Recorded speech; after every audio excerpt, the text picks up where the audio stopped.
To integrate GoFundMe with EventsX, you will first need to log into your account and then go to the business profile you wish to integrate GoFundMe with.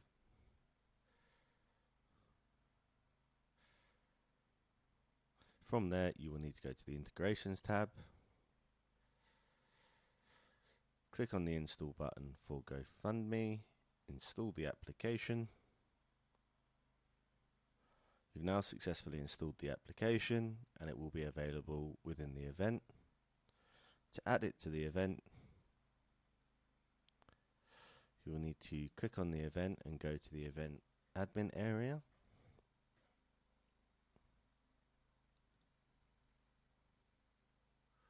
Then go to areas, click the stage or session you wish to integrate your GoFundMe page with.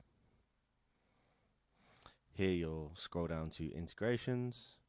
You'll be able to put in a tab name for this. This will appear on the top right of the chat function, and put your GoFundMe page URL in here and click save.